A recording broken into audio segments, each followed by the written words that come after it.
اچھا سر، آپ نے فتوے کی بات کی تو مفتی صاحب یہ بھی بتا دیجئے کہ پچھلے دنوں بڑی ایک ویڈیو وائرل ہوئی، ایک نجی ٹی وی چینل کے اوپر آپ انٹرویو دے رہے تھے، وہاں پہ شراب کو لے کر بڑا ایک وہ طوفان کھڑا ہوا. اس کے بعد ہم نے سوشل میڈیا پہ دیکھا بڑی ویڈیوز وائرل ہوئی.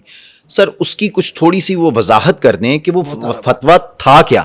بہت اعلیٰ بات. شراب، دارو اور عربی میں جسے خمر کہتے ہیں، خمر کہتے ہیں، اس بالکل کا ایک قطرہ بھی حرام ہے، یاد رکھیں. جی بالکل ٹھیک ہے. جہاں قرآن مجید کی واضح نص ہو وہاں قبلہ مفتی عبدالقوی صاحب کا اجتہاد کام نہیں آئے گا. اچھا خمر حرام ہے، شراب حرام ہے، دارو حرام ہے. بالکل ٹھیک ہے. مفتی عبدالقوی کی جو تحقیق ہے اجتہادی وہ یہ ہے کہ کیا الکحل مفتی اعظم پاکستان کے تمباکو کے پان کی طرح ہے، ہاں اور ہمارے جو پٹھان حضرات کے جو شیخ الحدیث ہیں، ہاں شیخ الحدیث ہیں، ان کی جو نسوار جی بالکل. اس کی طرح ہے. میں نے اس فیکٹری میں جا کے خود دیکھا اپنی آنکھوں سے کہ الکحل کیسے بنتا ہے. اچھا سر، کچھ بتائیں ہمارے دیکھنے والوں کو. بیسکلی فرق یہاں پہ میں جاننا چاہ رہا ہوں کہ شراب میں اور الکحل میں فرق ہے کیا؟ شراب، خمر، دارو حرام ہے. وہ ٹھیک ہے. مختلف جوسز سے تیار ہوتا ہے. ٹھیک ہے. آج بھی دنیا کے اندر میرے خیال میں وائن کے نام سے جو تیار ہو رہا ہے وہ وہی ہے جو خمر کے قریب تر ہے. ٹھیک ہے. آب جو اس سے بھی جناب شراب بنتی تھی، ٹھیک لیکن ہے. اب چونکہ انہوں نے اس کے اندر الکوہل ڈال دیا ہے تو نان الکوہل اور الکوہل، تو الکوہل جس میں ہوگا وہ شراب نہیں ہوگی. یہ نقطہ یاد رکھیں. ٹھیک ہے.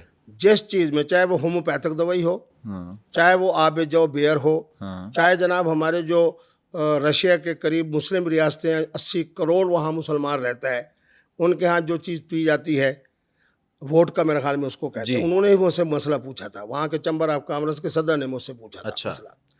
بات یہ ہے کہ پہلی یہ بات ذہن میں رکھیں کہ شراب، خمر، دارو حرام ہے، ایک قطرہ بھی حرام ہے، ایک حقیقت. دوسرا یہ ہے کہ کیا الکوہل خمر ہے، یعنی شراب اور دارو ہے.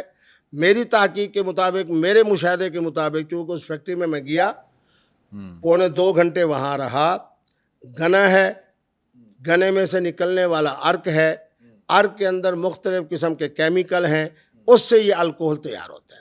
اچھا. الکوہل کی اصل تیاری کی وجہ یہ ہے کہ الکوہل جس میں پڑ جائے، جس پانی میں آپ ڈال دیں، ہومیوپیتھک دوائی میں ڈال دیں، آپ اپنے بزرگوں سے جن سے بڑی عقیدت و محبت رکھتے ہیں، مثلا جس طرح والدہ ہیں، آپ کہتے ہیں جی اماں جی یہ بوتل دے دو، اس کے اندر آپ نے الکوہل کے کچھ قطرے ڈال دیے، وہ پھر 10 سال 20 سال 30 سال تک وہ والدہ کا جو تبرک ہے وہ آپ کے پاس محفوظ ہو جائے گا. جس طرح ذرا ہماری شہد جو ہے اس کے اندر یہ تاثیر ہے. بعد کے اندر یہ ہوا کہ جس کے اندر بھی الکوہل ڈالا جائے تو وہ نشہ آور ہو جاتا ہے. تو اب مفتی اعظم پاکستان کا تمباکو والا پان، حضرت شیخ الحدیث جو پٹھان ہیں ان کی نسوار، اور الکوہل، یہ تینوں ایک کیٹیگری میں آتی ہیں. اچھا. اب دوسرا جملہ میں جو کہہ رہا ہوں وہ یہ کہہ رہا ہوں کہ الکوہل خمر نہیں ہے، ٹھیک ہے. الکوہل دارو نہیں ہے، الکوہل شراب نہیں ہے، یہ ایک نشہ آور مشروب ہے. ٹھیک ہے. جس کے اندر بڑی لمبی فہرست ہے، بھنگ بھی ہے، حشیش بھی ہے، چرس بھی ہے، آج کل جو نیا تحفہ آیا ہوا ہے کوئین بھی ہے، وہ دوسری آئس بھی ہے، اور اسی طریقے پہ ہمارے مفتی اعظم صاحب کا تمباکو والا پان بھی ہے، حضرت شیخ الحدیث صاحب کی نسوار بھی ہے. یہ سب ایک ہی کیٹیگری میں. ٹھیک ہے. چلیں ہم ذرا بتا دوں، اس کے لیے قرآن کا حکم یہ ہے کہ جب تک آپ کا علم یعنی کھوپڑی درست ہے، ما تقولون، آپ کا قول یعنی زبان درست ہے، تو آپ سکارا یعنی نشے میں نہیں ہیں، بلکہ نشہ آپ کا ختم ہو گیا جب آپ کی کھوپڑی درست ہو گئی، جب آپ کی زبان درست ہو گئی. تو اس لیے الکوہل علیحدہ چیز ہے اور شراب علیحدہ چیز ہے. یہاں پہ سر میرا ایک سوال ہے آپ سے مفتی صاحب، یہ بتائیے گا، ہم لوگ احادیث بھی پڑھتے ہیں، قرآن مجید میں بھی ہم نے پڑھا کہ نماز کے نزدیک مت جاؤ جب تم نشے کی حالت میں ہو. نشہ چاہے خمر سے ہو آپ کے مطابق جو کہ حرام ہے، یا نشہ الکوہل سے ہو، تو کیا دونوں حرام نہیں ہوں گے، یا خمر کا نشہ ہی حرام ہوگا اور الکوہل سے ہوا وہ نشہ حرام نہیں ہوگا؟ جو آپ نے ترجمہ کیا ہے اس آیت مقدسہ کو میں تلاوت کر دیتا ہوں. الحمدللہ حافظ قرآن ہوں. یا ایھا الذین آمنو، پہلے تو یہ معلوم ہوا کہ اس طرح کی چیزیں، مشروبات اہل ایمان ہی پیتے ہیں، ان کے لیے اللہ حکم بتا رہے ہیں. لا تقربوا الصلاۃ، نماز کے قریب نہ جاؤ. وانتم سکارا، بڑی عمدہ بات آپ نے کی. خمر والا نشہ ہو یا الکوہل والا نشہ ہو، یا تمباکو کے پان والا ہو یا نسوار والا ہو یا کوئی. کب نماز کے قریب جاؤ؟ وہی بات جو میں کہہ رہا ہوں، حتی تعلموا ما تقولون. جب آپ کا علم یعنی کھوپڑی درست ہو جائے، پتہ چلے کہ 2 رکعتیں ہیں، 3 رکعتیں ہیں، نماز مغرب ہے، نماز عشاء ہے، سنتیں ہیں، فرض ہیں، کیا ہے، کیا رکوع ہے، کیا سجدہ ہے. ما تقولون، اس کے اندر آپ سورۃ فاتحہ پڑھ رہے ہیں، صحیح پڑھ رہے ہیں، قرآن مجید کی تلاوت. میں نے بہت سارے پٹھان علماء کو دیکھا، ادھر سے جناب اپنا انہوں نے وہ رکھا اپنا نسوار، پھر جب نماز کے لیے جانے لگے باہر پھینک کے کلی کر کے پھر اللہ اکبر.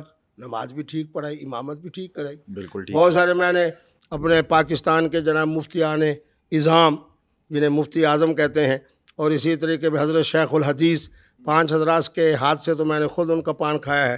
اچھا. میں تو 2 منٹ کے بعد جناب میرے سامنے تو دماغ ہی گھوم رہا تھا. صحیح ہے. نماز کے قریب جانا تو اور بات ہے. اب وہ بھی جناب بڑے مزے سے جناب کیسے پان کھاتے ہیں، اور جب نماز کے قریب جانا ہوتا ہے تو وہ پان دان پھو کر کے ڈال کے کلی کر کے اللہ اکبر. بالکل تو ٹھیک. معنی یہ ہے کہ جو بات آپ نے کی وہ بالکل درست ہے کہ شراب کا نشہ ہو یا الکوہل کا نشہ ہو یا تمباکو کے پان کا نشہ ہو یا نسوار کا، بھنگ کا، حشیش کا، جتنی اب شکلیں بن گئی ہیں. جی بالکل ٹھیک. تو جس وقت آپ نماز کے لیے جائیں اس وقت جائیں اللہ کے قرآن کے مطابق، جب علم بھی درست ہو یعنی کھوپڑی بھی درست ہو، ما تقولون جو زبان سے آپ پڑھیں زبان بھی صحیح کام کرے. بالکل ٹھیک ہے. یعنی کہ آپ کی اس بات سے یہ میں اخذ کروں کہ چاہے نشہ خمر کا ہو یا نشہ الکوہل کا ہو، دونوں حرام ہیں. ہمارے عقل تو حرام ہے نا. بالکل ٹھیک ہے. یعنی کہ یہ جو پچھلے دنوں سوشل میڈیا پہ آپ نے بہت سی ویڈیوز دیکھی، وائرل ہوئی، کہ مفتی صاحب یہ کہتے ہیں جی کہ الکوہل حرام نہیں ہے. ان کا کہنے کا مطلب یہ ہے، جو میں سمجھا مفتی صاحب، کہ نشے کی حالت میں دونوں چیزیں ہی حرام ہیں اگر وہ آپ کو نشہ کر دیتی ہیں. چاہے وہ جناب تمباکو کے پان سے آئے، چاہے وہ مفتی اعظم آپ کو کھلائیں، ہاں. چاہے حضرت شیخ الحدیث صاحب مفتی صاحب کو کہیں. ایک دو دفعہ نسوار بھی، چونکہ پٹھان مجھ سے بہت عقیدت محبت رکھتے ہیں، تو ان کے جو بڑے بڑے ہوتے ہیں شیوخ، انہوں نے کہا تو میں 1.5 منٹ بھی یہاں نہیں رکھ سکا. بالکل ٹھیک ہے. اچھا سر، اسی سے میں بات کو آگے کنٹینیو کروں گا. آپ نے مفتی صاحب نشے کو تو بڑا اچھے طریقے سے ایلیبریٹ کر دیا. اب ایک اور بڑا مسئلہ جو ہے وہ ہمارے ہاں سوشل میڈیا پہ طوفان بدتمیزی بنا ہوا ہے. وہ ہے جناب، آپ نے ایک فتویٰ دیا تھا کہ اگر آپ پیسے دے کر کسی سے ناجائز تعلق بناتے ہیں تو وہ جائز ہے. نہ وہاں پیسے کی بات ہوئی تھی. میں نے تو ایک بنیادی بات کی. اس میں آپ کو ایک ضابطہ بتا دوں. اس وقت 3 مسائل ایسے ہیں جس میں مفتی اعظمان، مفتیان کرام کو اس میں اپنی رائے دینی چاہیے، چاہے وہ جس مکتب فکر سے. ایک تو دنیا کے اندر جتنے تجارتی اور معاشی طور کے اوپر ہم دیکھیں نا، 70-75 ہزار میرا پاکستانی بچہ ہے جو لیپ ٹاپ پہ بیٹھ کے مال پڑا ہے جاپان کے اندر، لیپ ٹاپ کی برکت سے وہ منتقل کر رہا ہے جناب سنگاپور کے اندر. سنگاپور میں مال پڑا ہے وہ اٹھا کے پھینک رہا ہے پاکستان کے اندر. پاکستان میں مال پڑا ہے وہ اٹھا کے پھینک رہا ہے وہاں. اب نہ وہاں وہ چیز اس کے ملک میں ہے، نہ اس کے قبضے میں ہے، نہ اس نے اس کو دیکھا ہے، نہ اس کو خریدا ہے. تو اس پر میں نے مفتیان کرام کو کہا کہ تجارتاً عن تراض منکم، بس آپ فتویٰ دے دیں کہ ہر طرح کی تجارت جو باہمی رضامندی پہ ہو وہ حلال ہے. ٹھیک ہے. دوسرا میں نے کہا کہ یہ جو ہمارے 80 کروڑ مسلمان رشیا کے جو روس کی جو ریاستیں جہاں سے مسلم ریاستیں آزاد ہوئی ہیں، قازقستان، تاجکستان، ترکو، افغانستان تک 80 کروڑ مسلمان ہیں. مسلک اہل سنت میں ہے، فقہ حنفی میں ہے میری طرح.